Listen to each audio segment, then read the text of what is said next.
Thank you for coming to the first speaker series of Sunstone Economic Development Challenge at USC Price. I'm Ryan Fong. I'm the Economic Development Fellow for Sunstone Management.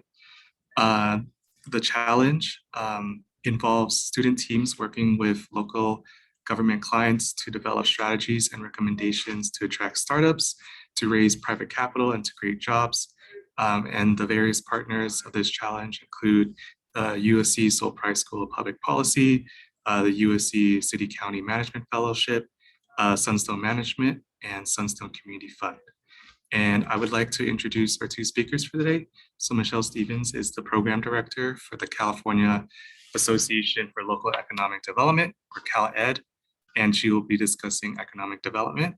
And Scott Rogalski is the Associate Director of Strategic Initiatives for the Northern California Small Business Development Center, or SBDC, and he will be speaking on capital access.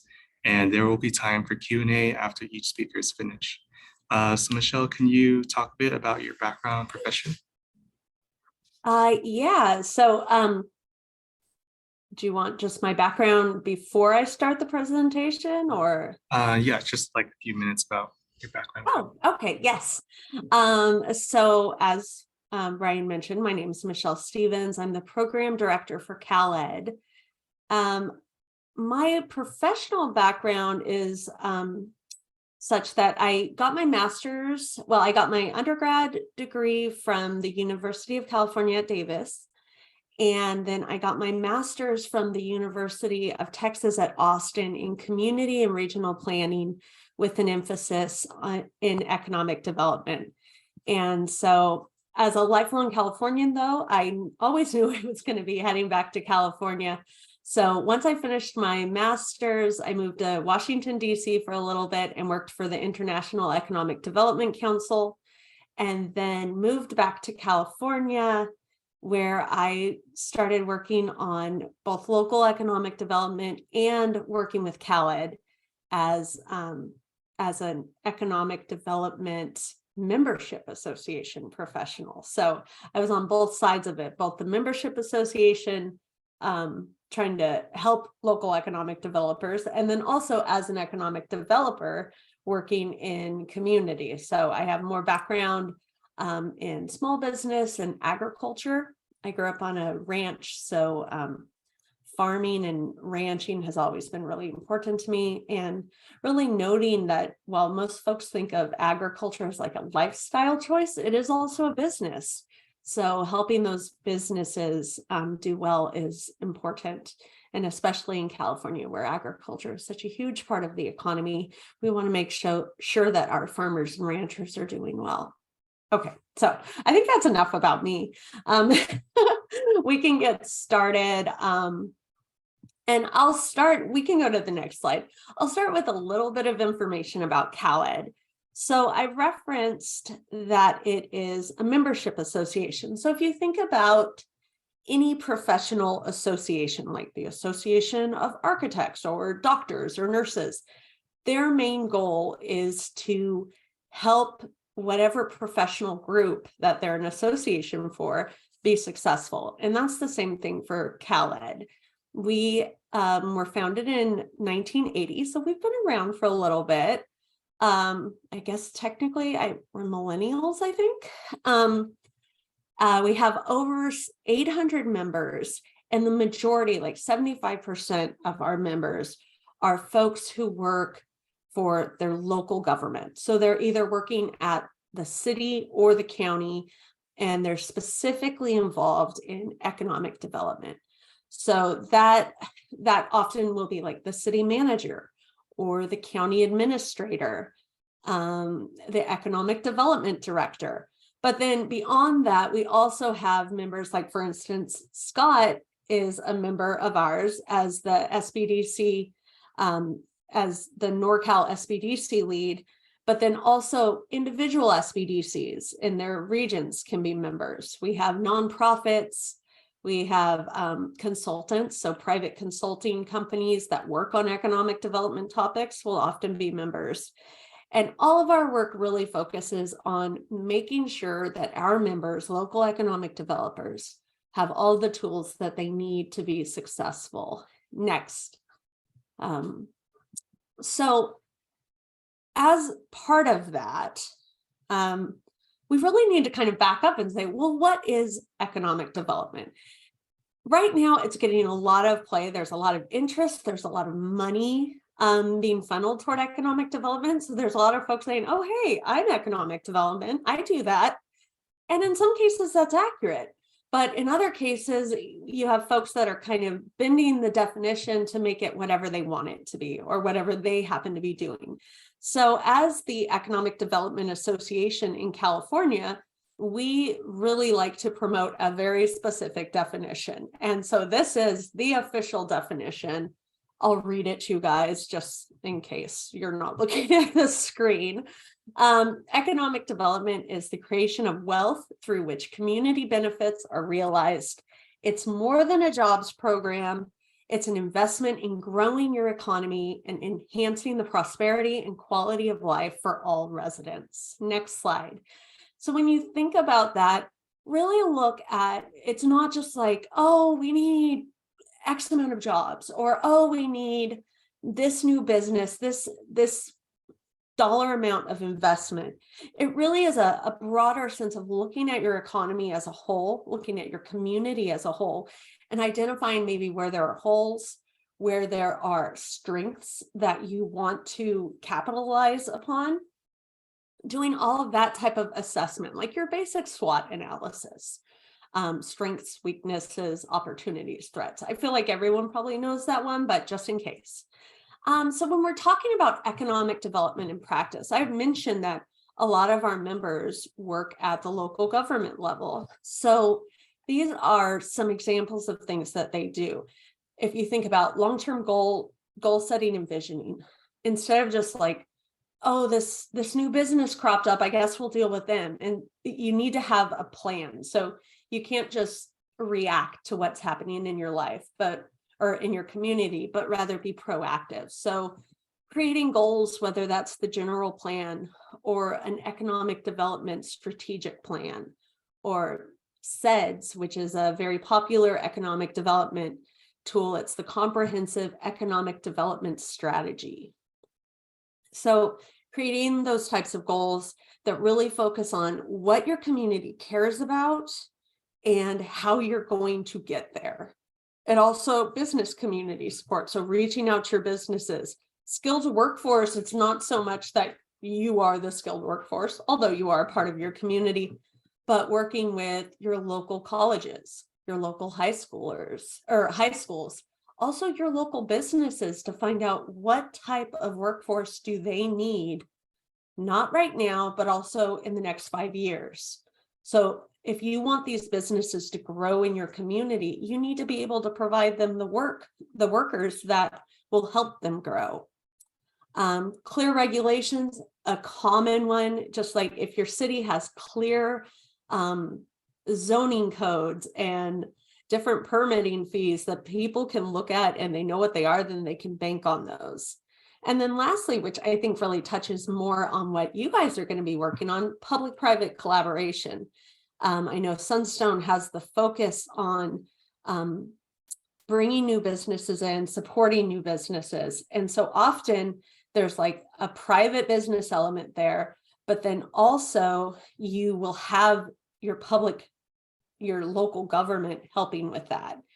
And so looking at innovative ways that that's happening is a great way to, instead of just working on what's existing in your community, really priming the pump and helping grow new businesses and support emerging technology or emerging businesses. So next slide.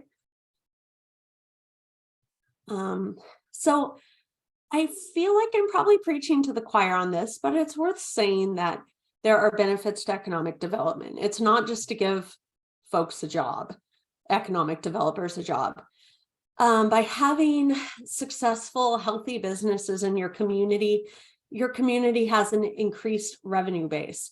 So those businesses pay taxes, and those taxes are used to maintain the roads, maintain parks, keep all those different things that people love about their community moving forward and working well.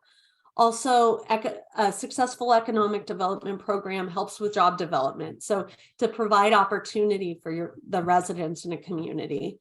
And lastly, business retention is another benefit of economic development. Next slide.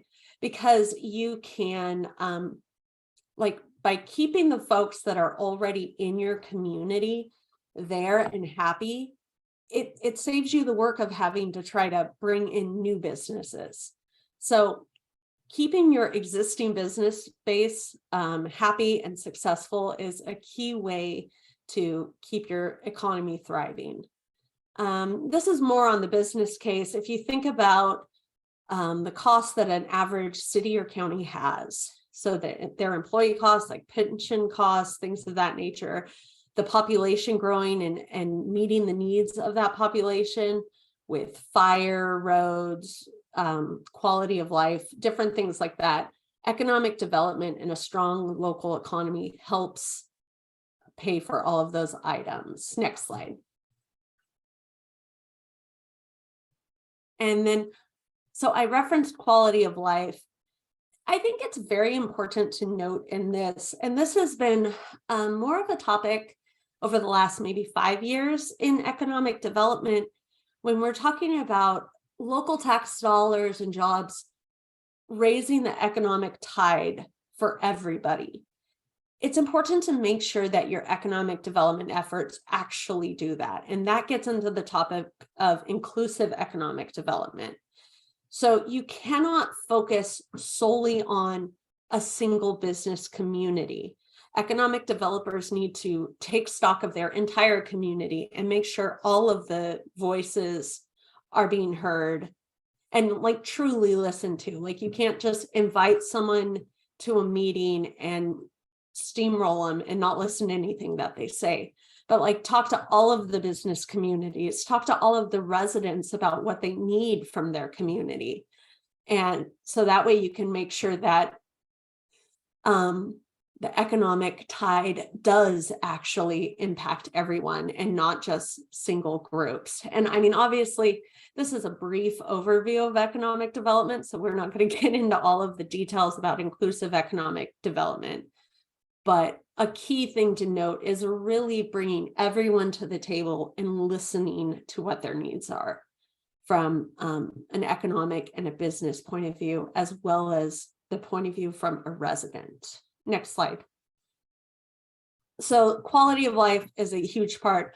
Also, if you're thinking about your outreach, there's different perspectives that you need to think about. So there's the business community. They have very specific needs. Then there's the broader community that has, I mean, maybe some of their needs overlap with what the business community has, but they might be really different. Elected officials, they have a very specific need just because they have to get reelected every 4 years.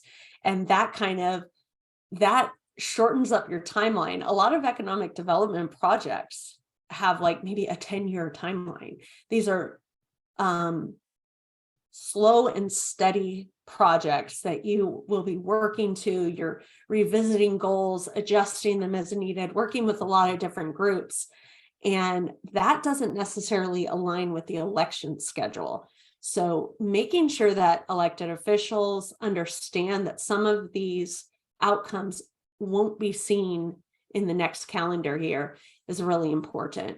And then also local government has its own perspectives and goals that they have. So next slide, really aligning all of those things and making sure that you're taking them all into account. You may not be able to address every single issue everyone has. In fact, you probably won't be able to address every single issue that everyone has. But if you're aware of them and you're trying to move toward that, where you're really meeting the needs and prioritizing things, then that would make someone a better economic developer. This actually, I always wonder why I don't put this earlier in the presentation. These are the three main, this is the foundational what economic development looks like. Retain and expand existing businesses, which I already referenced. Creating businesses, so that's the entrepreneurship. And then attracting new businesses. And like, that's kind of the one that gets a lot of publicity just because it's like, oh, for instance, a couple years back, Texas was waving the flag like we stole Tesla's headquarters, and look at we got all of that income, and Elon Musk is all about Texas now. And then quietly he came back to California like 2 weeks ago, and so the headquarters has now been moved back to California. And so the new business and the stealing a business from over there or keeping one here, that gets a lot of headlines, but it's actually a really small portion of the majority of economic development work.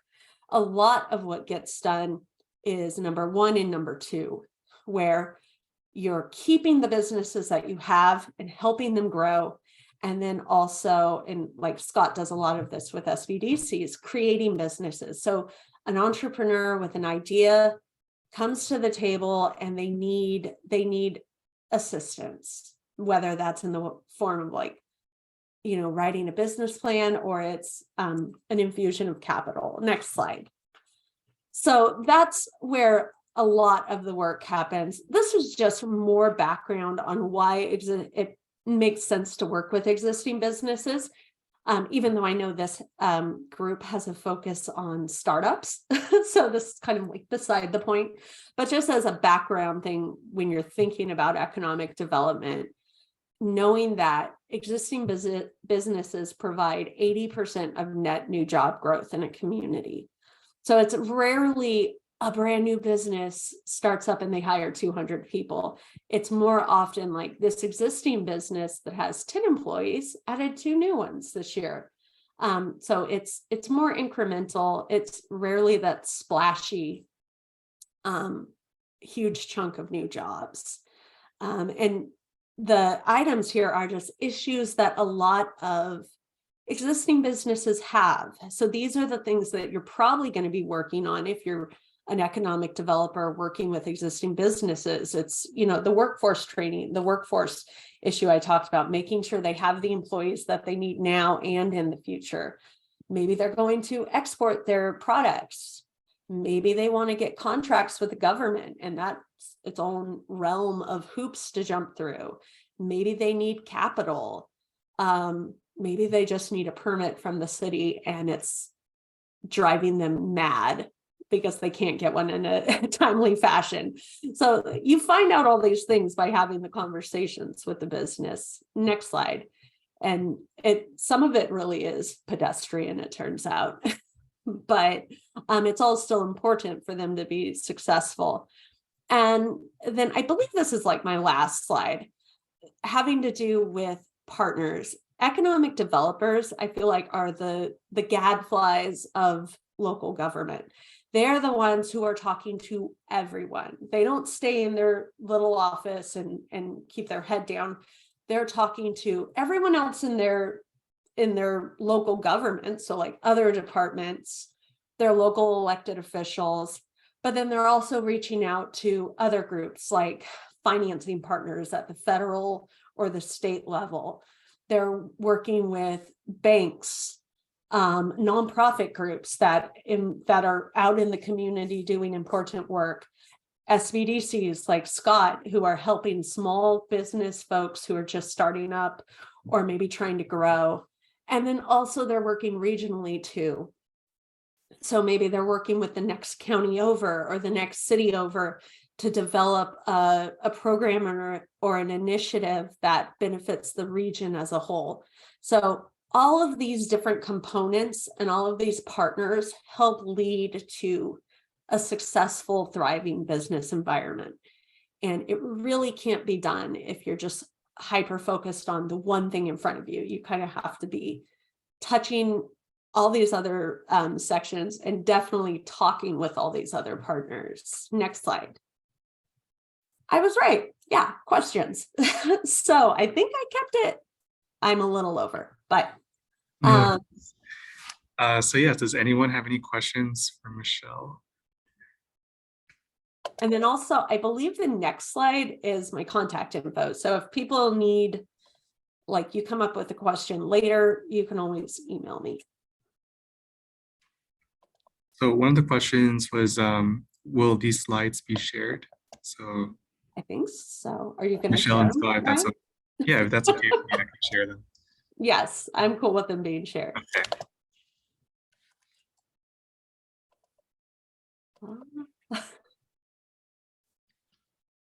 Anyone have any questions? If you want, you can pop over to Scott, and then if other questions come up at the end, I'll be here, so I'm free to answer them later as well. Okay.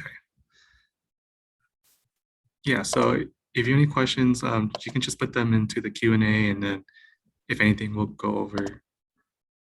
Okay, so we had someone ask if there's any tips for the student teams to work with our client cities.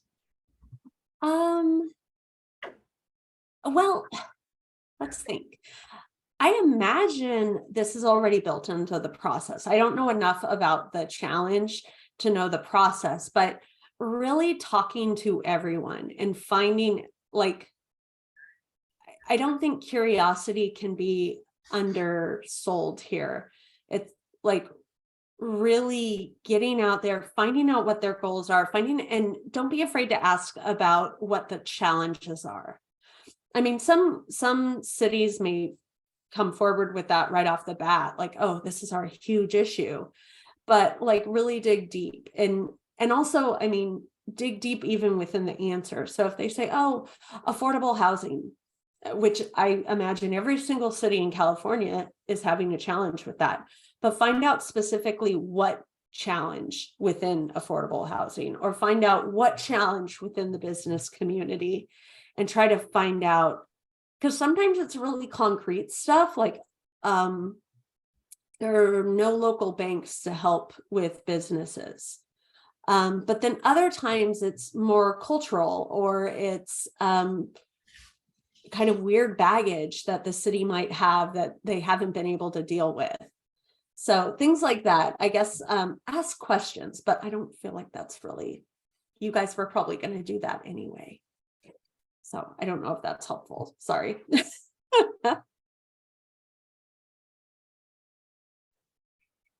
Does anyone else have any more questions? So yeah, you can just think about questions and we can answer them at the end, but we'll move on to Scott. Thank you, Michelle.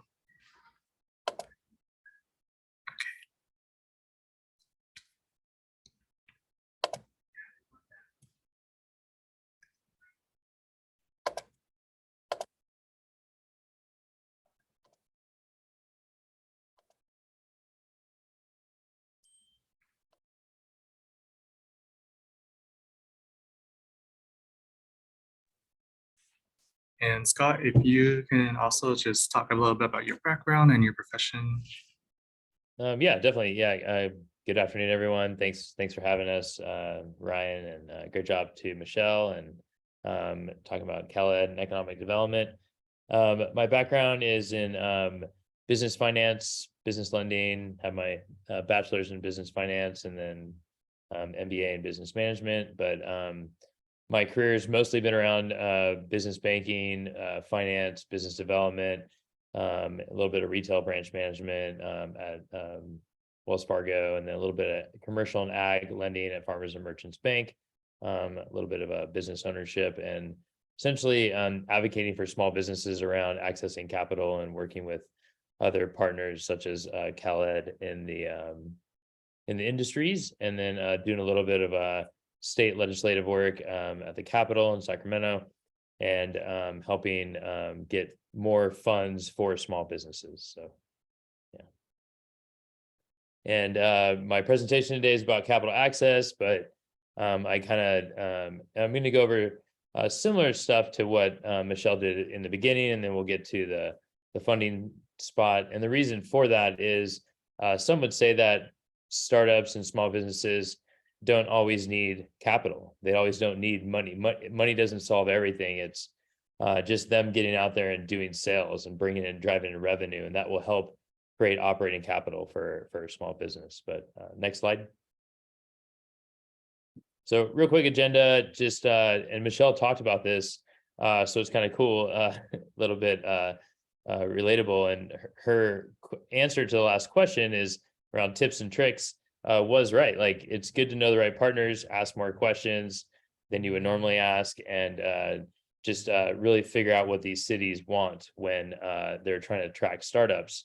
So I'm going to talk about technical assistance providers, like the small business development centers, working through projects with startups, kind of what the projects look like, what to look for, and also like the key indicators of those projects. Raising, discovering funds for startups, whether it be venture capital, whether it be local municipality, local government, ARPA, or even lenders. And then understanding what startups go through to get funding. Startups struggle the most to get funding because most time their idea is not super vetted, and it's very hard to explain that to a city and county to put these new industries in their location. So next slide. So knowing the right partners, and this kind of goes to, Michelle did a much better job than I did with her chart at the end with the 4 quadrants. But knowing in the cities where the startup advising and coaches are, what type of advice they provide to small businesses. And we'll go over later, like who those technical assistance providers are. It's really important when working with cities that you have access to relationships with real estate brokers, lease brokers. Startups are always looking for locations to place their business. And it's a best practice for a startup or a business to have access to funds before they sign that lease or before they buy that building, just so they can know that they can pay those expenses. But as you're attracting startups to cities, it's really important to meet real estate lease and brokers to know what's available, how to place a new business in that area, how fast you can move in, and if there's any tentative improvements cost for that. Important to connect with incubators and accelerators. So I know Sunstone is going to be partnering with incubators and accelerators. So an incubator is an organization that kind of helps startups, process their industry and their idea and putting it into practice. And then accelerators helps businesses scale and go to the next level and create jobs and possibly do some exporting and grow their business. But it's good to know where they are located in the cities so the startups can get that expertise and that guidance to grow and start. Workforce development agencies are very important. For the state of California, there's something called the Employee Training Panel, ETP, and they have amazing resources that can essentially help businesses, startups, hire people, and it'll be some sort of like reimbursement where the state pays for training for those individuals as you bring them into your business and teach them certain skills and whatnot. There might be incentives there. I know Sunstone has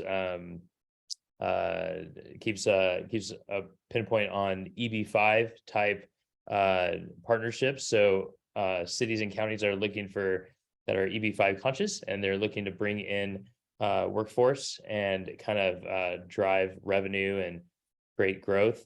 So really important to partner with. Michelle talked about this. So just public-private partnerships and really knowing where you can create jobs, where you can get the startup advice. And then I should have just put working with CalEd instead of economic development organizations, because CalEd knows all the right people at the economic development corporations. And then find out who's funding projects. Like, again, we talked about what lenders are funding startups. Not all lenders fund startups. Is there any state funding out there? Like through the state of California, there's something called iBank, and they do state guaranteed lending, a little bit more lenient than SBA, which is federal. And then there's obviously angels, venture capitalists, any community funding. During the pandemic, there was a lot of grant funding. There is not as much anymore, but there's still a lot of cities and counties that have ARPA funds, so ARPA. And it's important to know what cities and counties still have those funds available and are willing to stand up revolving loan funds or some sort of grant funds for startups. Next slide. And then the technical assistance providers, so I just kind of named them on the top. There's more in there, but the main ones are the small business development centers, the women's business centers, the minority business development agencies, veteran business centers.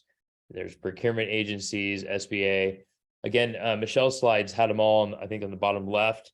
And she mentioned SBA and USDA, which is Department of Agriculture. And it's really important to know where these technical assistance providers are, where they're placed in cities and counties, so you can send entrepreneurs there. Most of those services are at no cost to the business owner and entrepreneur. So they provide one-on-one consulting at no cost. They do training, special events, whether it be networking events or lender panel events, capital summits where you can meet the lenders. You can meet the procurement agencies to get contracts if that's important to you. They can do some market research for the startup, kind of like feasibility studies at no cost. They have tactics to help entrepreneurs and early stage startups to create jobs and hire and know where to find the talent. So again, all these resources come at no cost to the entrepreneur.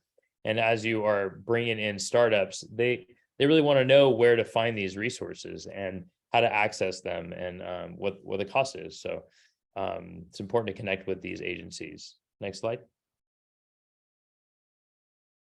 So Michelle mentioned this a little bit about like looking at projects in city or county territory. And when working with startups, again, the fifth bullet point right before the last, it says financing is not only the part of the equation, and that's true.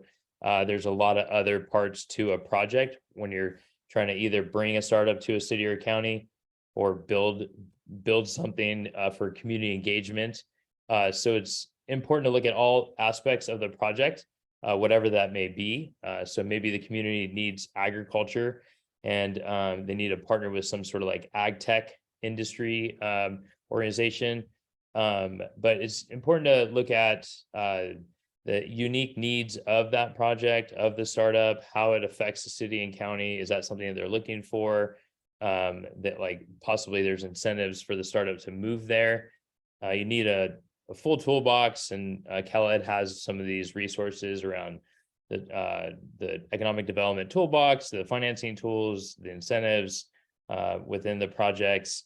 And then if you do need financial assistance, you can work with the SBDCs and the other technical assistance providers to help you find the right funding stream for whatever project you're trying to do. And the last bullet point is like, there is a tendency at times to just throw a bunch of money at projects, whether it be tentative improvements. Like if you're going to take over an old restaurant and turn it into a co-working space, there might be a lot of tentative improvements within that. So maybe it doesn't make sense to do that project. It makes sense to possibly just build a brand new building and kind of work through the outline of that. Next slide.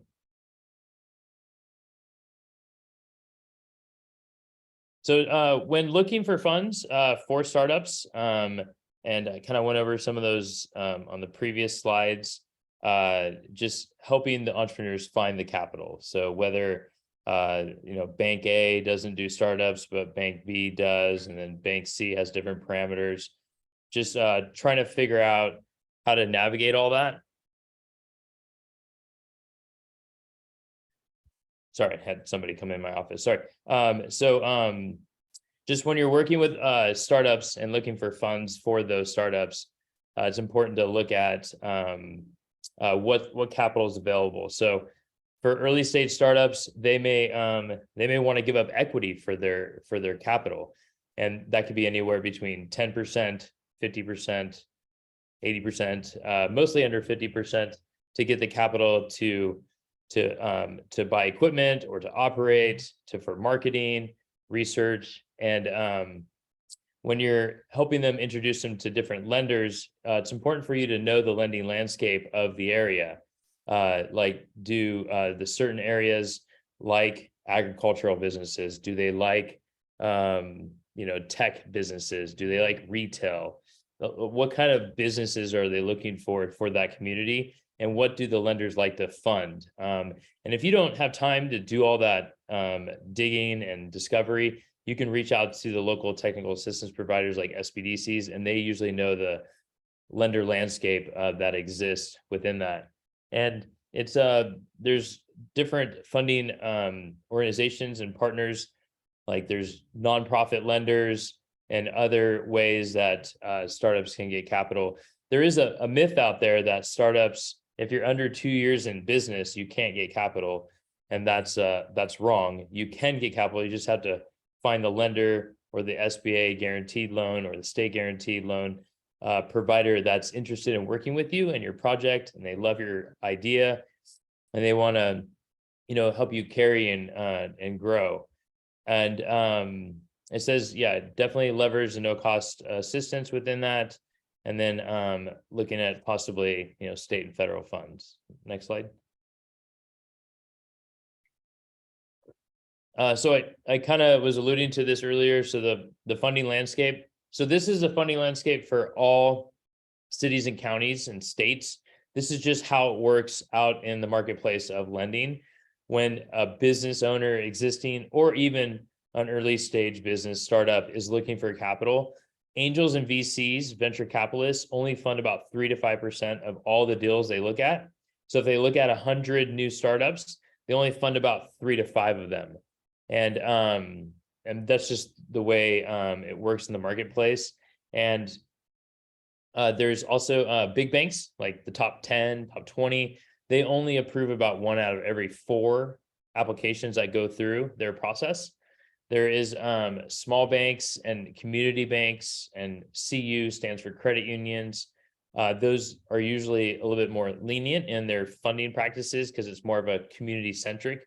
Like maybe they really wanted to see a salon start there, or they really wanted to see, ag tech or biotech or some sort of lab start there. Then maybe more willing to fund early stage businesses.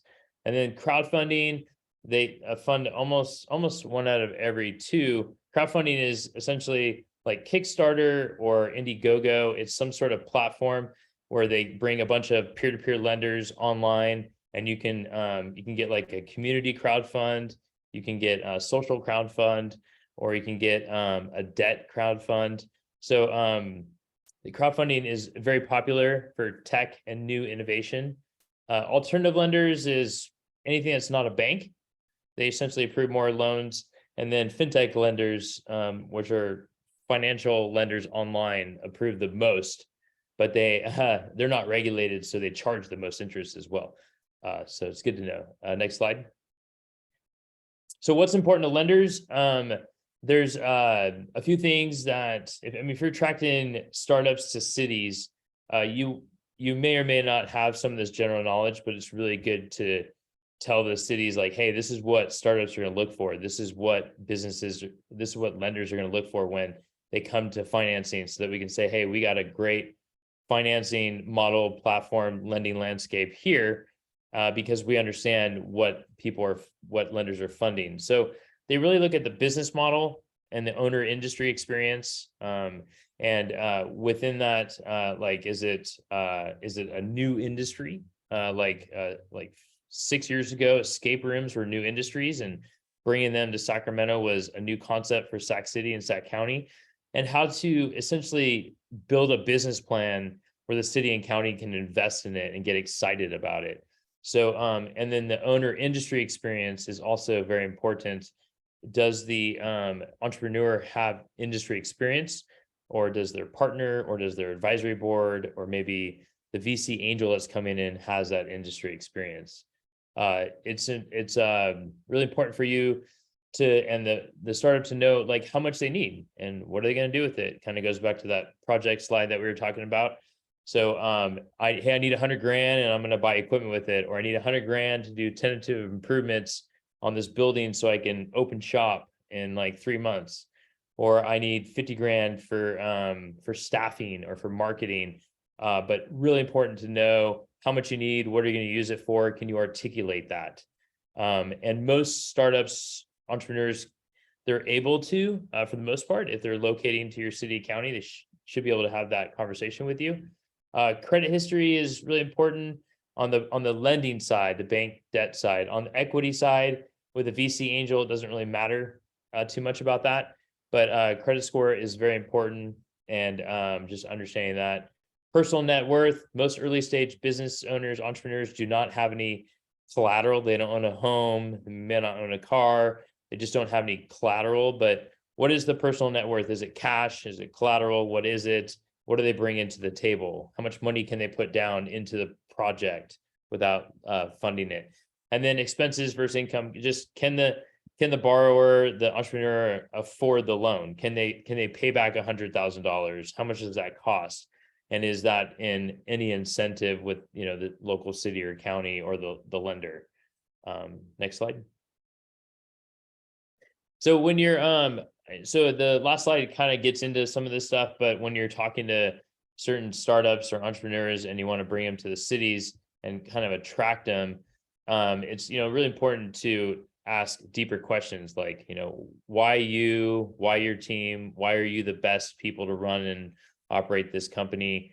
Why this product or service, and why now, and why are you trying to bring it to my city or county? And kind of helping them understand that a lot of this stuff should go in the business plan or like a pitch deck of some sort as to why you're putting your business in this location. Maybe there is a lot of competition or there is not a lot of competition, and what does that mean for your revenue and your business model? What are they trying to finance? Kind of talked about that a little bit.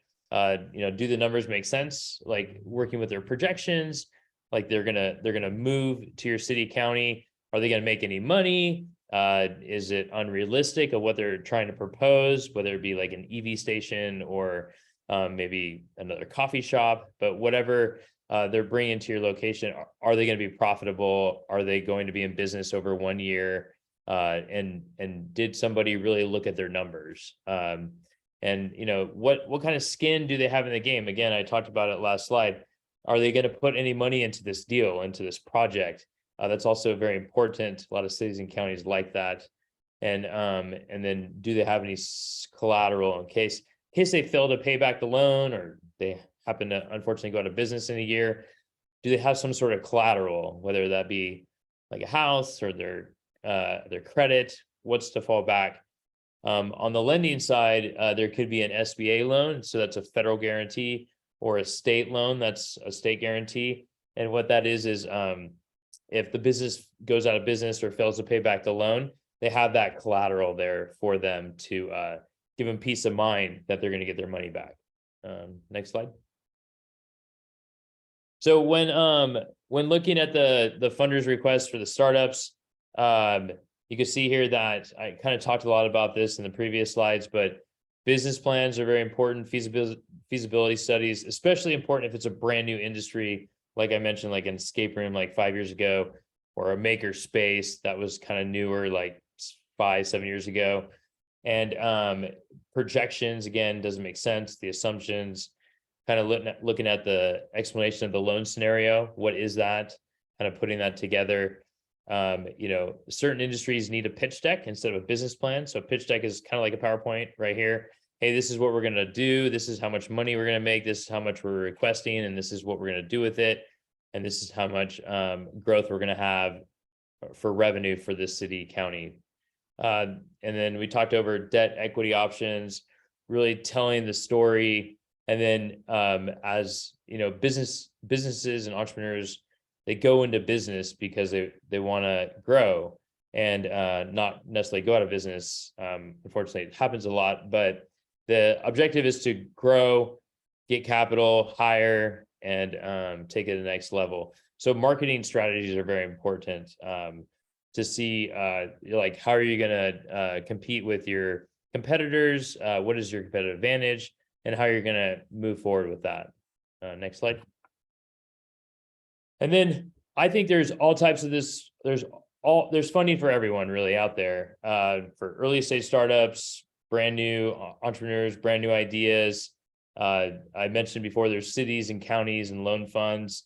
There's innovation grants. So SBA has these SBIR innovation grants and research grants. that startups can get in the tech industry up to $2 million where they don't have to pay it back. They could just get, it's really awesome if you have some sort of tech innovation. You don't have to pay this grant money back. You can use it for staffing. You can use it for research. You can use it to do some development. Pretty awesome.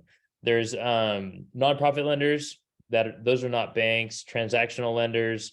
They're usually not here in California. They're outside in a different state, but they'll lend in California because they like projects all over the US. Community Advantage is another startup lender program through an SBA lender. You could do loans between 50 and 350,000 for a startup company. There's micro lending, anything under 50 grand, usually easier to access.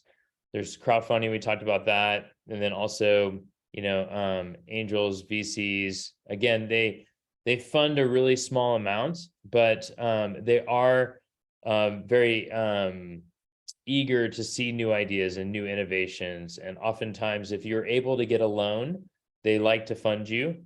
If you're able to get an innovation grant, they're more excited to fund you because you already received some type of financing. And then hopefully at that time, they would take less equity from the company. Next slide. And I think it's my last slide. So this is, Michelle talked about this, like the top 3 things. What is economic development? What are cities and counties looking for? They're looking for, completion of a project. It has aesthetic appeal with some like attraction, whether you're attracting, new clients, whether you're B2C or, B2B, business to business. It has some sort of community impact. It makes everybody feel good. And they're excited to have this new business or startup in their community, at their, in their city, county. It creates some sort of economic impact, whether you're creating jobs, you bring in new tax revenue for the location.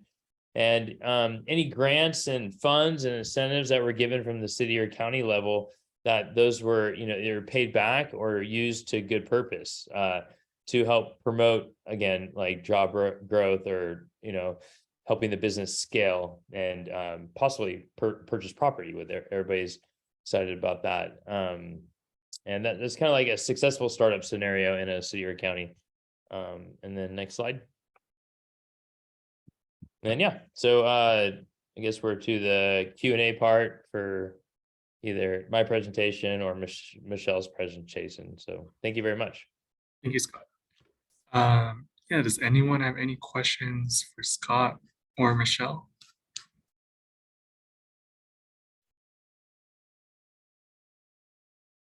Anything that would help you if you're coming up with like strategies or any recommendations for your clients? Ryan, I was thinking as Scott was talking, and I had something I wanted to add to the question or the answer I gave to the question I had. And this speaks to what Scott was talking about with the deck and like really talking about why you and why this entrepreneur is the one that needs to be funded.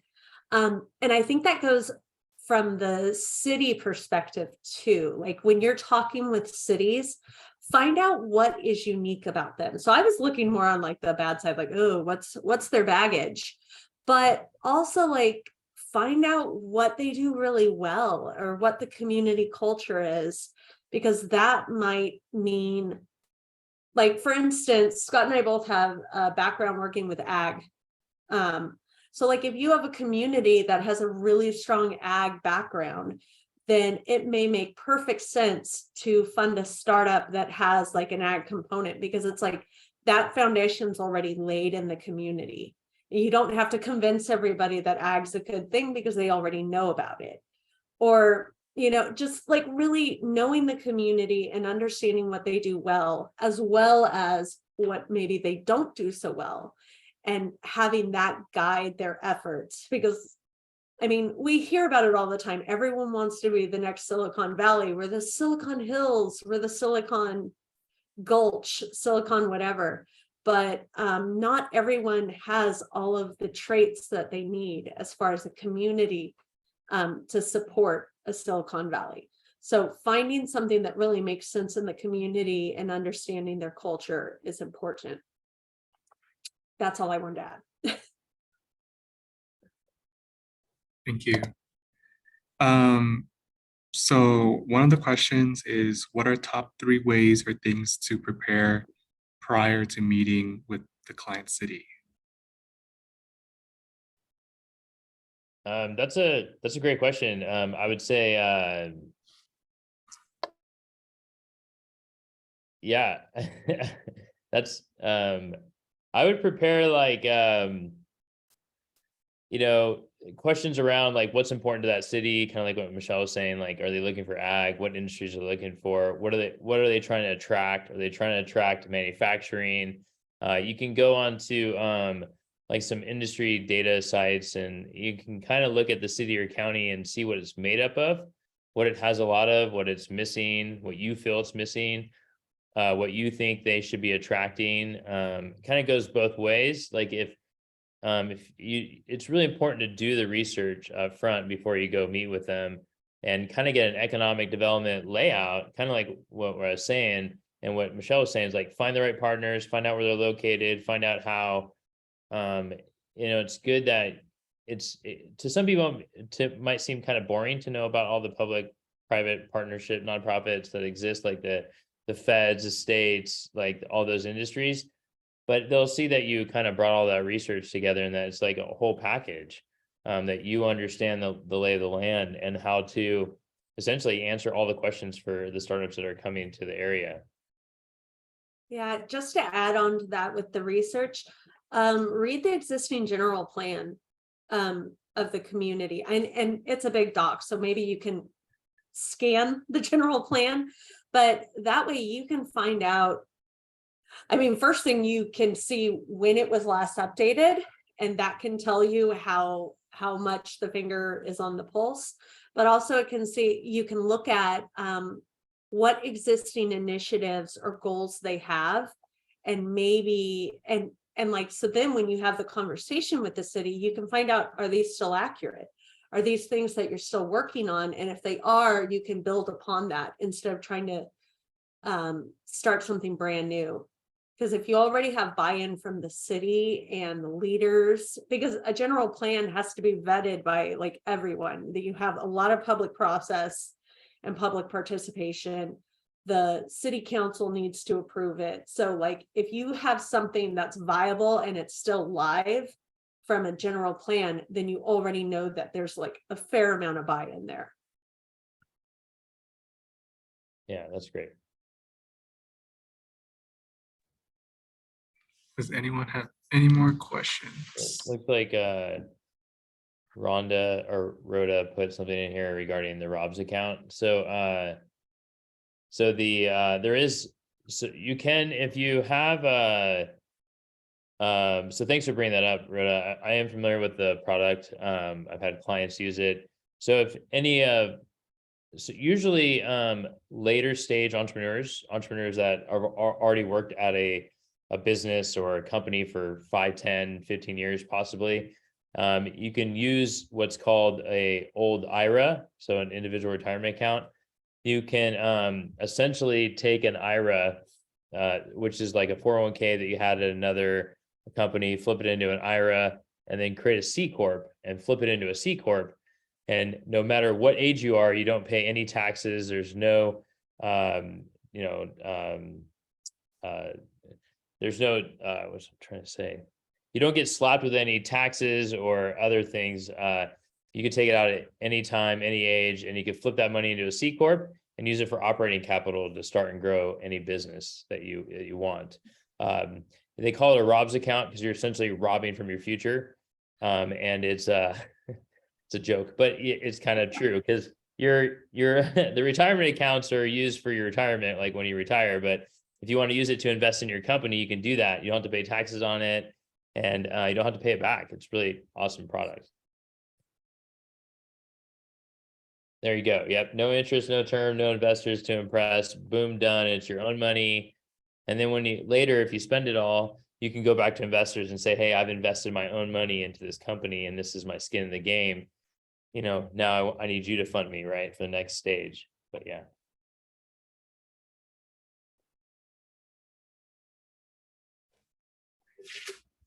Any last minute questions before we finish?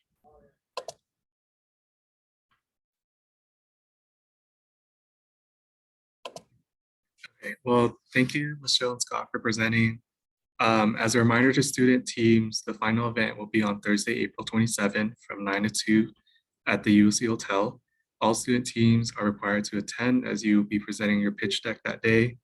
Also, the second speaker series has been moved from March 22nd to the first week of April.